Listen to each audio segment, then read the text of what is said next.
Hi there and welcome to our second Facebook Live video. Apologies for the lateness. We had a bit of technical issues, but that's us up and running now. Thanks for tuning in. We're really excited to be joined by our online courses manager, Thomas, today. He's going to be answering some questions that you've posed over the last couple of weeks. If you still do have any questions that you'd like to ask Thomas today, please feel free to comment in the section below. And if you're watching the repeat or the recap of this video, please feel free to comment as well, and we'll get back in touch with you with an answer as soon as possible. So over to Thomas. Thanks for joining us today. Okay, hello everyone. So one of the first questions that we got asked Thomas was, what qualities make a good EFL teacher? Okay, I've got three qualities: empathy, patience, and passion, I think. Empathy because I remember I was teaching 5 ladies in an insurance company. I was teaching business English. And anyway, one of them kept speaking Spanish all the time. She kept talking all the time, and I was always trying to stop it. Nothing worked. And one day I said to her, look, can you stay after class? I'd like to have a word with you. And then after class, I chatted to her. And I said, look, are you enjoying the classes? And she said, yeah. And I said, am I doing something wrong? She said, no. And then she finally came out with it. And she said that, you know, one of the ladies in the class was her boss.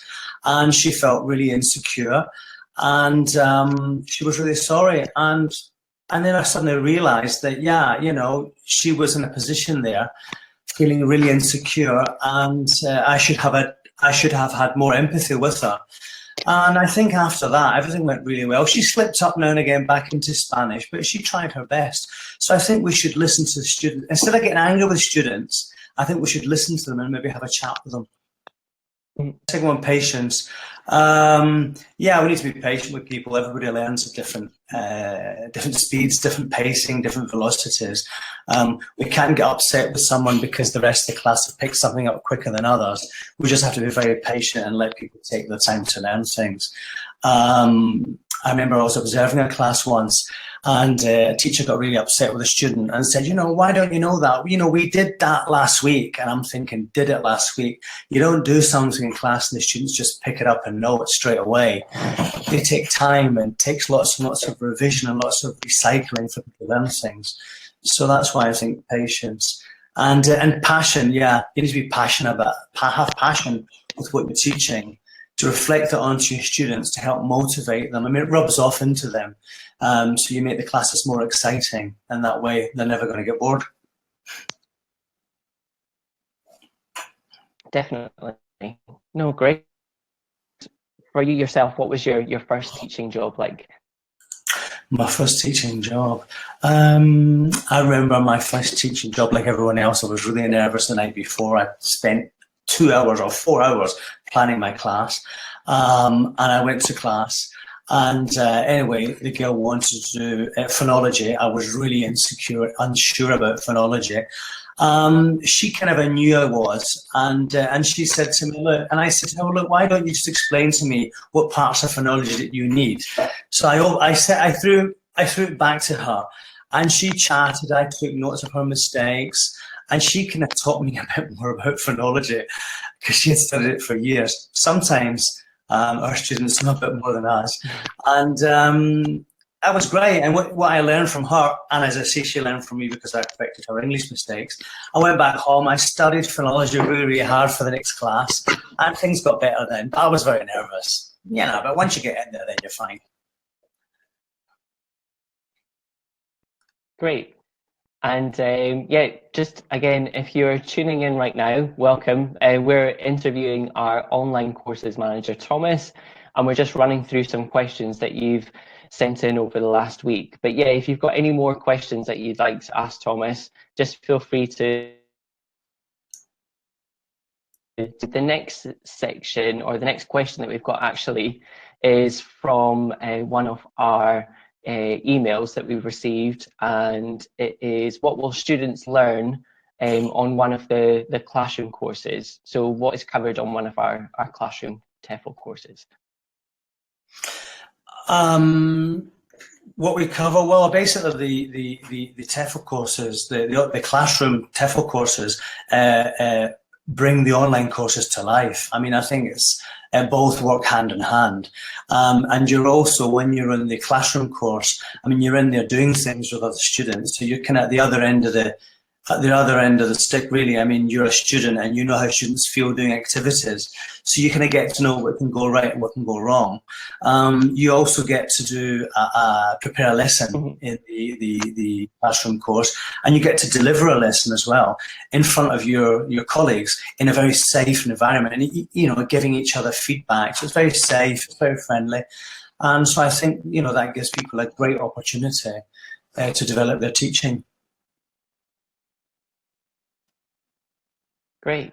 And a question from Bill Goodfellow on our Facebook page. It's quite a common question that we get asked. Is my age likely to prove a barrier to being a successful teacher? I'm 55 and a complete newbie to teaching. I'm 54 myself, so I've nearly caught up with them. I've never ever found age to be a barrier, even when I was. In fact, I found age to be more of a barrier when I was younger. Because sometimes people think, you know, when I was like 22 and I was teaching, some people think, oh, you're a bit young, you don't know how to control the classes, though I did. I haven't found any particular problems. It is true that maybe sometimes a school is looking, you know, they've got lots of young people and they're looking for a younger teacher because they think that teacher's going to be upbeat and everything. But on the other hand, I can be upbeat. And on the other hand, they think someone who's more mature is more responsible, much more experienced, more patient. So I think it all kind of balances out. But I mean, me myself, I've never really had that kind of problem. And if a school did worry about my age, I wouldn't really want to work there anyway, so.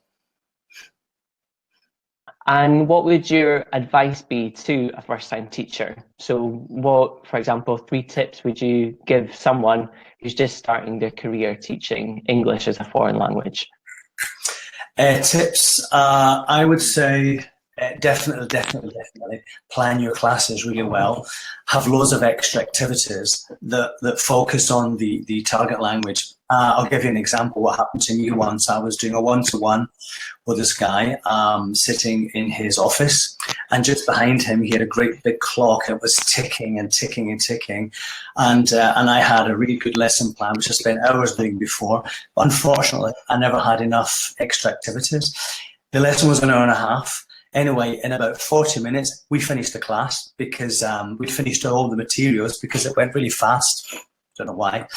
And I was looking at the clock and I thought, my goodness, I'm only halfway through, and the clock was ticking. Every second seemed like 10 minutes.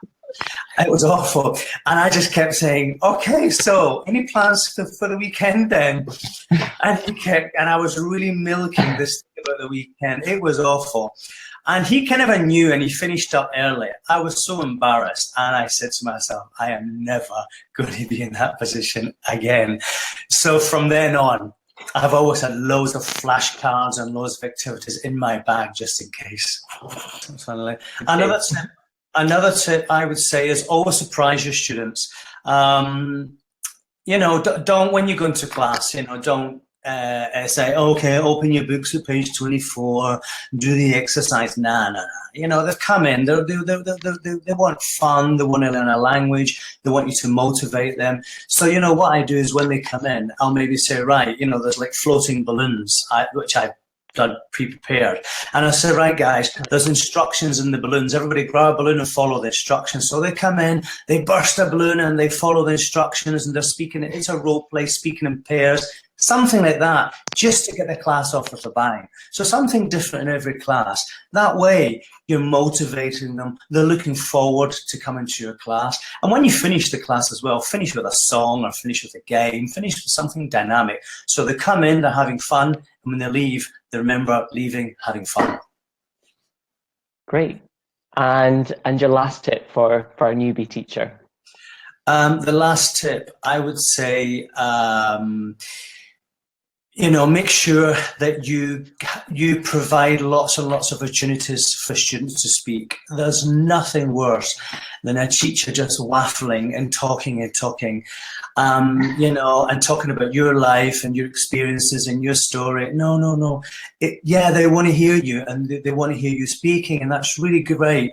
But what I try to do is get them to speak as much as possible. For example, imagine I've got some students and one of them asks me a question. I'll say, right, everybody, in pairs, talk for 1 minute, see if you can answer that question. So they'll chat with each other, and then I elicit the answer. And that way I'm throwing all the questions back to them, using them as opportunities to get the student speaking. So I'm not just some answering machine that just spits out answers all the time. They have to work out the answers for themselves. So you're challenging them. Cool, that sounds great. So always plan your lessons, surprise your students, and get them to speak, not you. Plenty of make opportunities for students to speak as much as possible. Yeah. Perfect. And in terms of teaching, what's the most difficult thing that you've found to teach? Now, not a lot, because I've been teaching for so many years, and I can enjoy teaching everything. But when I first started, of course, grammar was a nightmare. I mean, like most people, especially from the UK, we never got taught grammar at school. So, you know, suddenly I was doing a TEFL course with all this grammar, and I thought, oh my goodness, I don't know any of this stuff. Although you know it, we can speak it, but you can't label it. So I think it happens to all of us. You know, you plan your classes, you make mistakes, and you slowly learn. In fact, I learned grammar better by actually teaching it. I mean, I did my TEFL course, but you don't kind of learn it all with your TEFL course. You just kind of cover it all. You actually learn the ins and outs by teaching it, and students asking you questions from all different dimensions. Definitely. That's the way that I find it as well. It was easier just to sort of get them to ask me questions like, why is this happening? Why is it happening in this case? Yeah. Sometimes you can't answer the question. So what you do then is you say, right, in pairs, discuss the answer. And then when somebody says the answer, you think, okay, that's the answer. And it gives you a minute to remember. And what you're doing is you're not popping up, you're not passing the question. You're not just passing the question to them because you don't know. You're making that an opportunity for them to speak. If you really don't know the answer at all, and you don't think the students do, then don't, you know, say to them, that's a really good answer.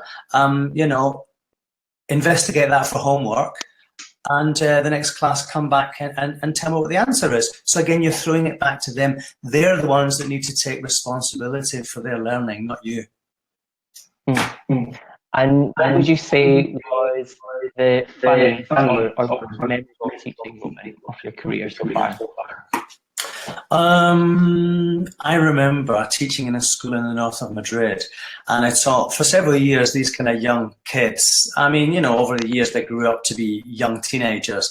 And anyway, years later, I was walking down the street near that area where I was teaching, and this guy comes up behind me, picks me up, this huge tall guy, and he just picks me up and he says, "Hungry Harry, heavy Harry over Harry, Harry over the head with a heavy hammer," which was a tongue twister I taught them to pronounce the sound h, because in Spanish they have huge problems with that. They say h.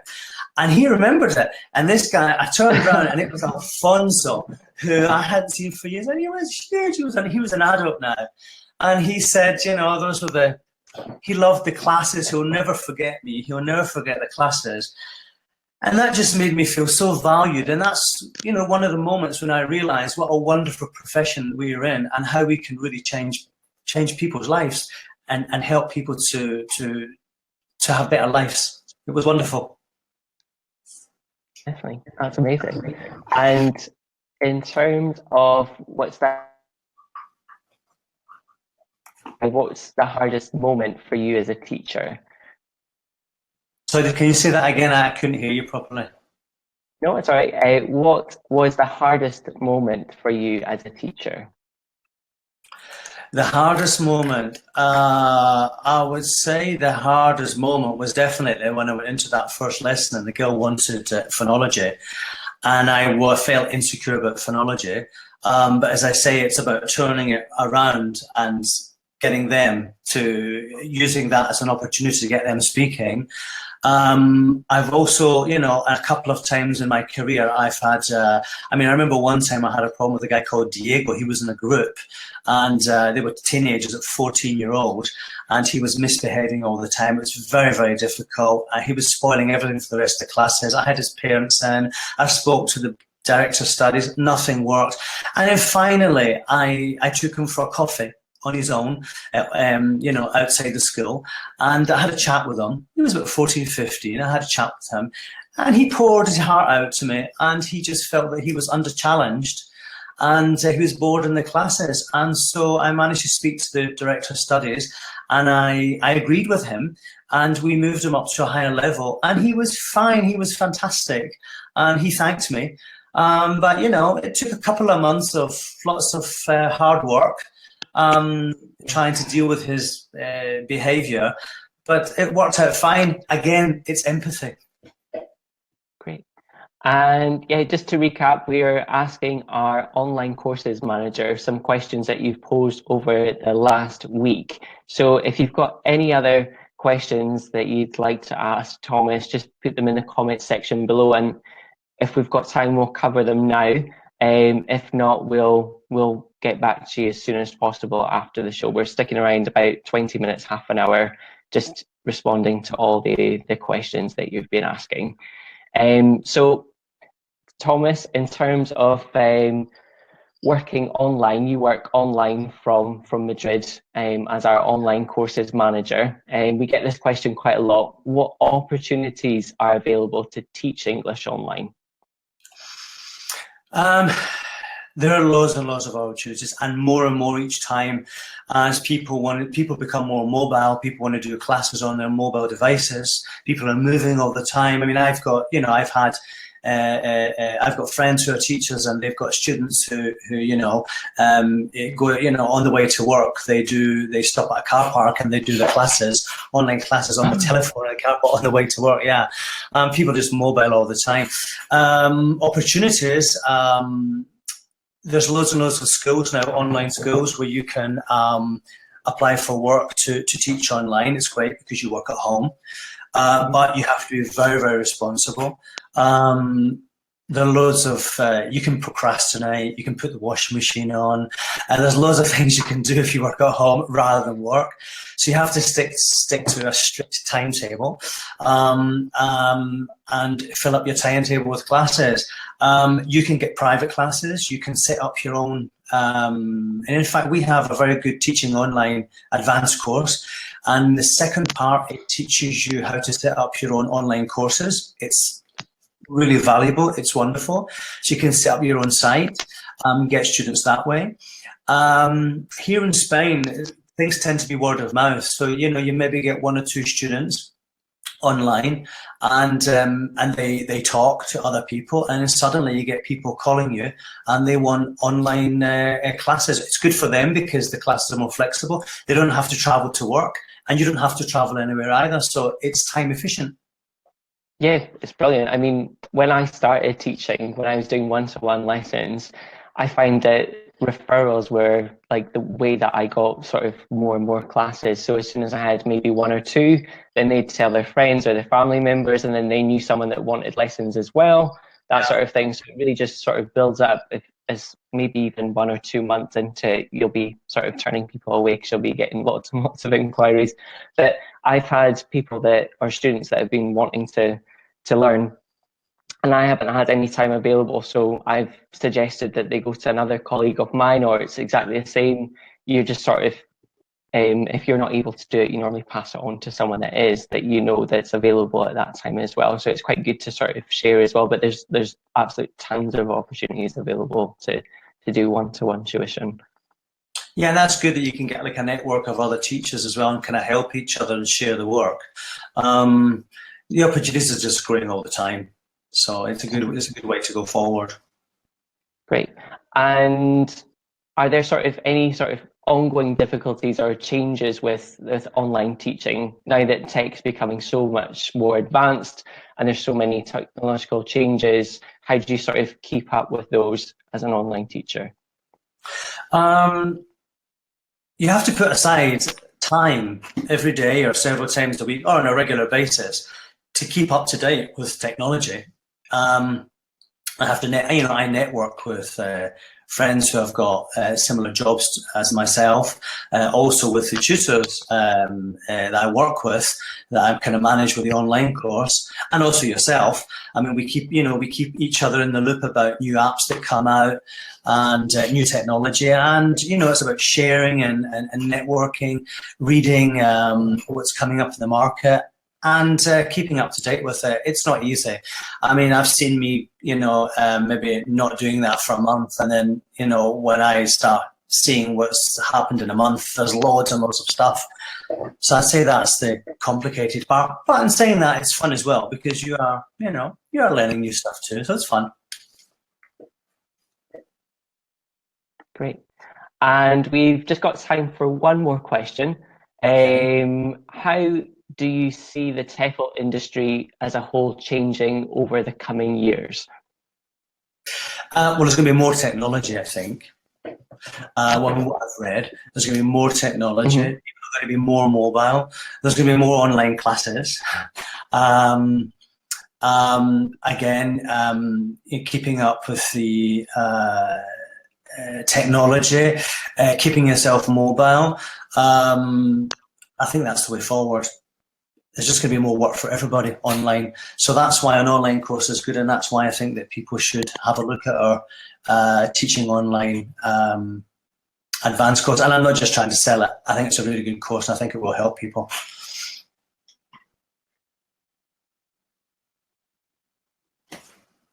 Any other questions? No, that's it, Thomas. Thanks very much for joining us today, taking time out of your busy schedule.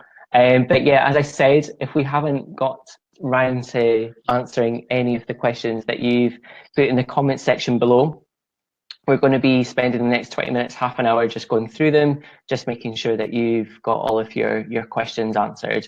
But if you're watching the recap as well, if you want to send us an email, just send it to info@tefl.org.uk and we'll get a reply out to you. But yeah, thanks again, Thomas. Thanks very much. Thank you very much, and good luck to everybody with teaching and today. well.